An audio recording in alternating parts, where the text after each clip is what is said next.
Good evening student, welcome to Pooja Saxena channel. बच्चों, हम maths के शॉर्ट नोट्स में लाइव क्लास में चल रहे थे, जिसमें हमारे कुछ 5 क्वेश्चन कंप्लीट हो गए थे और उसके बाद नेटवर्क इश्यूज़ की वजह से क्लास वहीं रुक गई थी।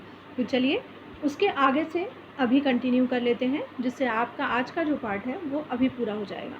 चलिए तो स्टार्ट करते हैं मैथ्स शॉर्ट नोट्स का सीरीज़ जो है 5।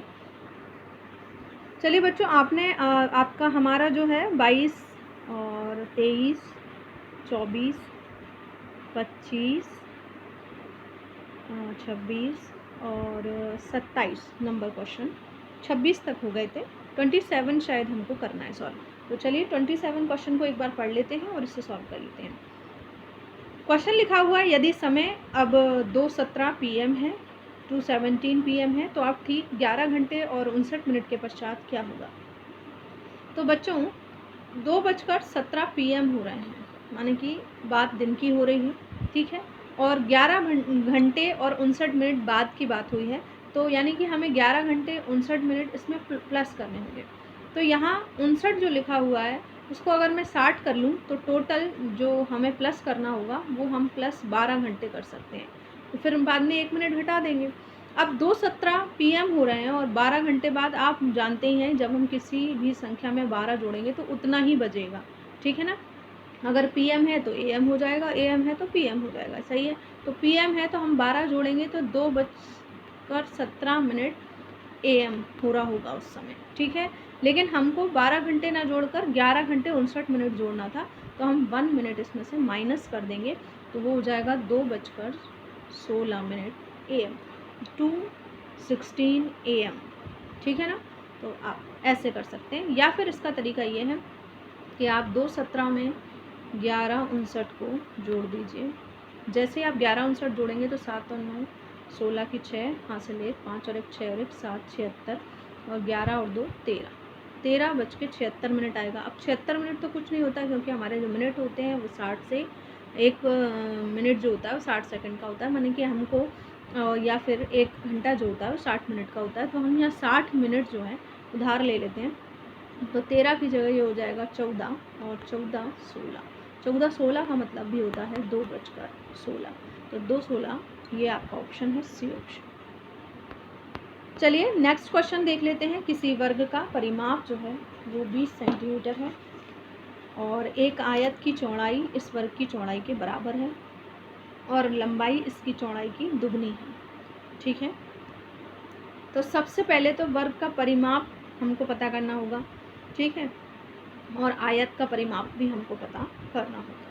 अगर हम बात करें वर्ग की यानी कि स्क्वायर की, तो आप जानते हैं कि अगर स्क्वायर की बात करें तो स्क्वायर का जो एरिया होता है यानी कि क्षेत्रफल होता है, क्योंकि क्षेत्रफल की बात है तो हम पहले क्षेत्रफल पता कर लेते हैं। तो एरिया जो होता है स्क्वायर का वो आप जानते हैं A² होता है, और परिमाप यानी कि पेरीमीटर जो होता है इसका वो होता है 4A, क्योंकि वर्ग की प्रत्येक भुजा जो होती है बराबर होती है।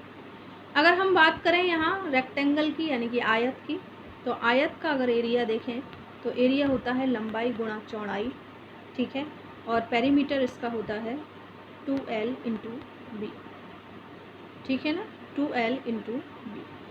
बस अब हमारे पास सूत्र है, हम आसानी से इसे सॉल्व कर सकते हैं बच्चों। यानी कि अगर हम देखें एक वर्ग का परिमाप 20 सेंटीमीटर है, तो परिमाप क्या होता है 4A, 4A बराबर 20 सेंटीमीटर, ठीक है। अब इसमें से अगर हम A निकालें तो एक भुजा कितने की आ गई 5 सेंटीमीटर की, ठीक है। अब इन्होंने कहा है कि जो आयत की चौड़ाई है वर्ग की चौड़ाई के बराबर है, यानी कि अगर इसकी एक भुजा 5 सेंटीमीटर है तो चौड़ाई आयत की भी जो है वो 5 होगी, तो यानी कि B बराबर यानी कि चौड़ाई जो है रेक्टेंगल की बात कर रहे हैं वो कितनी होगी 5, ठीक है। फिर कहा है और लंबाई इसकी चौड़ाई की दुगनी है, यानी कि अगर आयत की लंबाई की बात करें तो चौड़ाई की दुगनी यानी 5 × 2 यानी कि टोटल कितनी हो जाएगी 10। बस अब हमको क्या निकालना है, आयत का क्षेत्रफल वर्ग सेंटीमीटर में। तो आयत के क्षेत्रफल का फॉर्मूला हम पहले ही बता चुके हैं। फॉर्मूला क्या है आयत का, जो है आपका लंबाई गुणा चौड़ाई, यानी कि जो आपकी लेंथ है वो कितनी है 10, चौड़ाई कितनी है ब्रेथ कितनी है 5, तो कितना हो गया 10 पंजे 50 सेंटीमीटर स्क्वायर। क्यों, क्योंकि ये सेंटीमीटर में दिया हुआ है और आपका बाकी जो है ये 21 सेंटीमीटर में पूछा गया है। ठीक है, चलिए नेक्स्ट क्वेश्चन देख रहे हैं हम। किसी आयताकार बॉक्स ए की आंतरिक लंबाई, चौड़ाई और ऊंचाई क्रमशः 20 सेंटीमीटर, 18 सेंटीमीटर, 15 सेंटीमीटर है। देखिए कितने सरल हैं क्वेश्चन। अभी हमने कहा कि जब हम लंबाई, चौड़ाई और ऊंचाई पढ़ते हैं, हम पढ़ के आए थे अभी ऊपर क्वेश्चन में, शायद 25 या 24 नंबर क्वेश्चन था, कि जब हम लंबाई, चौड़ाई, ऊंचाई की बात कर रहे हैं तो हम किसकी बात करते हैं? वॉल्यूम की। ठीक है, अब इन्होंने बॉक्स ए बताया है, बॉक्स बी बताया है।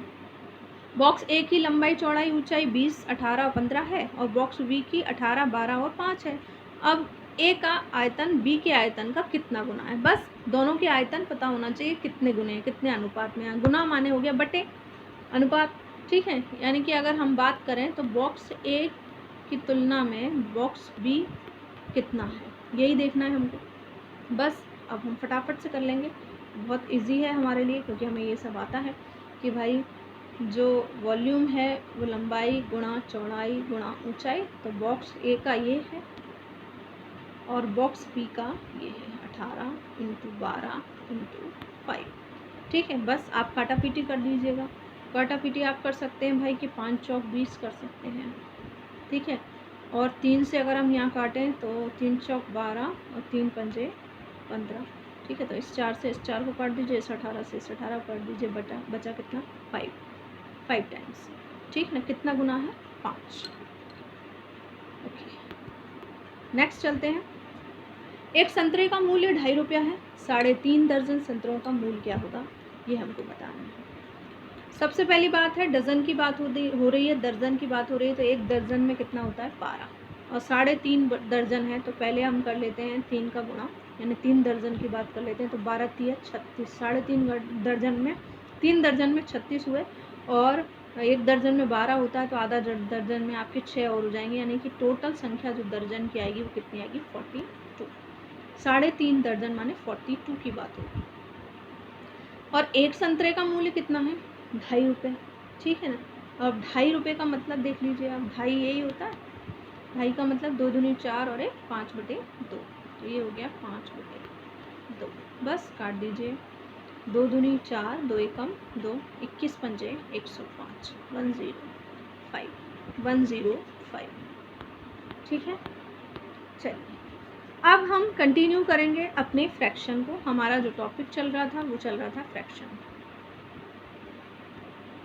अब इस फ्रैक्शन टॉपिक में हम आगे बढ़ते हैं, कंटिन्यू करते हैं इस चीज़ को। चलिए, हमने कुछ क्वेश्चन, अभी लास्ट शायद हमारा क्वेश्चन वो पिज़्ज़ा वाला क्वेश्चन था, उसके बाद हम आगे के क्वेश्चंस जो हैं कंटिन्यू करेंगे। एक स्कूल में कुल 660 बच्चे, ऐसे क्वेश्चन और आते हैं फ्रैक्शन में, उसमें द्विगुना, तिगुना, 1/2 गुना, 4/5 गुना, ये हमने पढ़ा था। ठीक है ना, तो उसी टाइप का आगे और कर लेते हैं कि थोड़ा अच्छा लेवल होता है क्वेश्चंस का, तो कैसे क्वेश्चंस आते हैं, ये भी वैसे इजी ही है। चलिए देख लेते हैं। एक स्कूल में कुल बच्चे हैं 660, 2/3 लड़के हैं, और जिनमें से 3/4 जो हैं खिलाड़ी हैं, यानी कि प्लेयर हैं। 1/4 लड़कियां भी प्लेयर हैं, तो टोटल प्लेयर की संख्या बताना है। ठीक है, तो बस अब हमको कुछ नहीं करना, हमको पहले देखना है कि हमारे यहाँ जो टोटल बच्चे हैं वो कितने हैं? 660 हैं। टोटल बच्चों की जो संख्या है वो कितनी है? 660। ठीक है, अब इसके बाद हम देख रहे हैं कि उसमें लड़के कितने हैं? 2/3, यानी 660 का अगर मैं 2/3 निकालूं तो आसानी से आप निकाल सकते हैं। 3 दूनी 6, 3 दूनी 6 और 0, और ये हो गया आपका 440। यानी अगर हम नॉर्मली बात करें कि 660, तो आपके टोटल जो हैं वो बच्चे हैं, कुल स्कूल में कुल बच्चे जो हैं वो 660 हैं। फिर इसमें 2/3 जो हैं वो आपके बॉयज़ हैं, 2/3 बॉयज़ का मतलब हो गया 440 लड़के हैं। अब जब 440 लड़के हैं तो बाकी 660 में जो बचेंगी वो लड़कियां होंगी, ऑब्वियसली नॉर्मल बात है। तो 2/3 अगर लड़के हैं तो 1/3 क्या होंगी? लड़कियां। 1/3 लड़कियां होंगी, यानी कि 220 आपकी लड़कियां होंगी। आप 660 का 1/3 निकाल सकते हैं, या फिर 660 में से 440 घटा सकते हैं। बस अब आपसे पूछा है कि भाई ये जो 440 जो लड़के हैं, इसमें आपके 3/4 जो हैं वो प्लेयर हैं, खिलाड़ी हैं। तो अगर आप 440 का 3/4 निकालेंगे तो आएगा 330। आप गुणा कर लीजिएगा, निकाल लीजिएगा। और 1/4 प्लेयर हैं लड़कियां, तो हमारे पास लड़कियां कितनी है 220, और 220 का जब हम 1/4 निकालेंगे तो आपका आएगा 55। अब उन्होंने पूछा है सीधा क्वेश्चन कि भाई बताइए टोटल प्लेयर कितने हैं, तो 330 तो लड़के हैं और 55 लड़कियां हैं, टोटल आ गया आपका 385। कितना आ गया 385। इस तरह के क्वेश्चन ज़रूर आपको 1 या 2 मिलेंगे एमपी टेट के एग्ज़ाम में, तो ज़रूर आप इस तरह के क्वेश्चन सॉल्व करके जाएं। मैं शीट्स भी बनवा रही हूँ और कुछ हैंड रिटन भी हैं और कुछ मैंने इधर उधर सॉल्व पेपर से भी निकाला था, मैं जल्द ही आपको प्रोवाइड कराऊंगी। आप सभी मैंने टेलीग्राम चैनल की लिंक भेज दी है, उसको आप ज्वाइन कर सकते हैं। उसमें मैं नोट्स और कुछ पेपर्स जो हैं वो प्रतिदिन आप तक पहुँचाऊँगी। चलिए, इसका मैंने सॉल्यूशन भी लिख दिया है। जो बच्चे मैथ्स में कमज़ोर हैं या मैथ्स जिनको रुचि नहीं होती, जैसे मुझे रुचि नहीं थी पहले, लेकिन अब मैं पढ़ती हूँ तो मुझे अच्छा लगता है और इंटरेस्ट आता है पढ़ने में, अच्छा सब्जेक्ट है, दिमाग भी खुलता है इससे। ठीक है, चलिए कुछ एक क्वेश्चन देखते हैं। क्वेश्चन कई बार सीटेट एग्जामिनेशन में देखा गया है, और या फिर हम कहें कि ऐसे टेट एग्ज़ाम जो प्राइमरी लेवल के हैं उनमें देखे गए हैं। ये फ्रैक्शंस के क्वेश्चन हैं और हमने देखा है कि ये फ्रैक्शन दिए हैं 4, 24/25, 10/11, 99/100, 68/69। ठीक है, 69, हाँ। अब ये 4 भिन्न दिए हैं और क्वेश्चन आपसे ये पूछ लेते हैं कि भाई इसमें से सबसे छोटा भिन्न बताइए, या फिर क्वेश्चन पूछ लेते हैं इसमें सबसे बड़ा भिन्न बताइए। तो हम यहाँ दोनों ही चीज़ें सीखेंगे, सबसे बड़ा भी देखेंगे और सबसे छोटा भी देखेंगे। लेकिन सबसे महत्वपूर्ण बात है कि जब हम भिन्न देख रहे हैं तो इसमें हम कुछ चीज़ों को पहचाने कैसे, क्या हम जोड़ भाग या गुणा लगाएं। तो इससे अच्छा ये है कि हम कुछ कंडीशंस को समझ लें। तो मैं आपको आज यहाँ 4 कंडीशन बताऊंगी भिन्न को समझने की। चलिए देखते जाते हैं पहली कंडीशन से, फिर इस क्वेश्चन को सॉल्व करें। यदि कोई भी फ्रैक्शन दिया है तो आप इन 4 कंडीशनों को देख लें, समझ लें, तो फिर आपका जो भिन्न को सॉल्व करने का तरीका होगा वो आसान हो जाएगा, या मेथड जो है वो आसान हो जाएगा। देखिए, एक क्वेश्चन मैंने लिख रखा है 3/2, 5/2, 7/2, 9/2। आप यहाँ देख रहे हैं कि जहाँ जो डिनोमिनेटर है यानी कि जो हर है वो कैसे हैं, समान है। कैसे हैं, समान, 2 2 2 2। जब किसी संख्या ऐसी भिन्न दी हो, ऐसे फ्रैक्शन दिए हो जिनके डिनोमिनेटर जो हैं वो समान हो, तो फिर आप केवल न्यूमरेटर माने कि अंश को देखकर आप पता लगा सकते हैं कौन सा बड़ा है कौन सा छोटा है। जिसका अंश जो है वो बड़ा है वो बड़ा होगा भिन्न, और जिसका अंश छोटा है वो छोटा होगा। यानी कि अगर यहाँ बड़े और छोटे की बात करें तो 9/2 सबसे बड़ा भिन्न है और 3/2 सबसे छोटा भिन्न। ठीक है, कंडीशन 2 आप देख रहे हैं यहाँ पर लिखा हुआ मैंने 2/3, 2/5, 2/7, 2/9। यहाँ आपने देखा कि न्यूमरेटर यानी कि अंश जो है वो समान है और हर जो है वो असमान है। ऐसे में आपको जस्ट उल्टा करना होता है। क्या, यहाँ पर आपको डिनोमिनेटर को देखना होता है। और एक और चीज़ इसमें उल्टी है कि जो डिनोमिनेटर सबसे बड़ा होगा वो फ्रैक्शन सबसे छोटा माना जाएगा। ठीक है, और जो डिनोमिनेटर सबसे छोटा होगा वो फ्रैक्शन बड़ा माना जाएगा। ठीक है, यानी आपने 2 कंडीशन पढ़ ली। जब हर समान होते हैं तो जो आपके अंश बड़े होते हैं वही फ्रैक्शन बड़ा होता है, और जब आपके अंश समान होते हैं तो आपके जो हर छोटे होते हैं वो बड़ा भिन्न होता है, और जो हर बड़े होते हैं वो छोटा भिन्न होता है। ठीक है, 2 हो गई कंडीशन। अब चल रहे हैं हम तीसरी कंडीशन पे। तीसरी कंडीशन आप देख लीजिए यहाँ पर,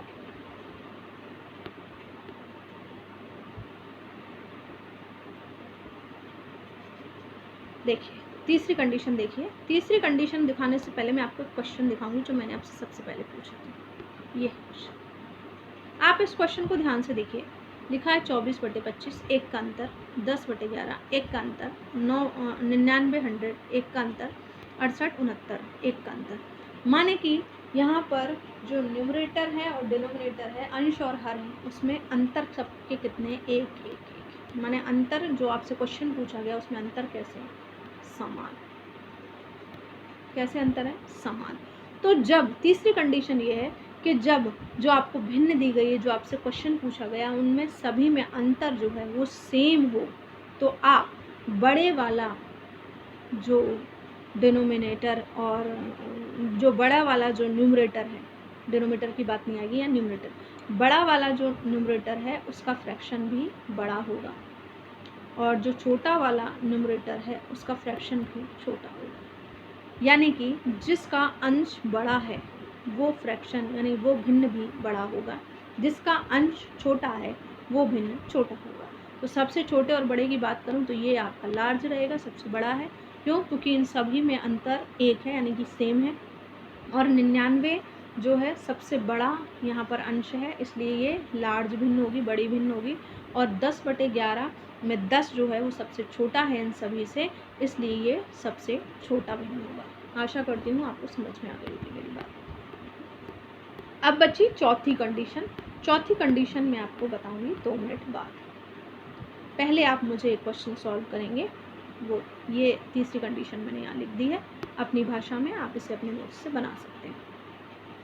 चलिए एक क्वेश्चन देख लेते हैं हम यहाँ। सबसे बड़ा और सबसे छोटा भिन्न बताएं।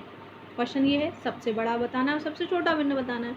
तो मैं और आप फटाफट ये काम करेंगे। हम देखेंगे कि भाई इसका अंतर तो एक आ रहा है, इसका अंतर भी एक आ रहा है, इसका अंतर भी एक आ रहा है, लेकिन यहाँ गड़बड़ हो गई, यहाँ 10 का अंतर आ रहा है। अब क्या करें? ठीक है ना। तो पहले तो कोशिश यही करेंगे हम कि भाई जो अंतर है उसको समान करने की कोशिश करेंगे। तो अगर आप ध्यान से देखें तो यहाँ 90 लिखा हुआ है, तो 0 से 0 काट दीजिए।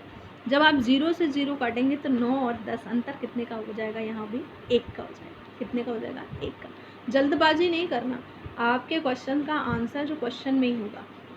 ठीक है, तो बस अब हमें समझ में आ गया। यहाँ पर 9/10 सबसे छोटा है, इसलिए ये सबसे छोटा भिन्न है। और अगर सबसे बड़ा इसमें पूछते तो सबसे बड़ा 44/45।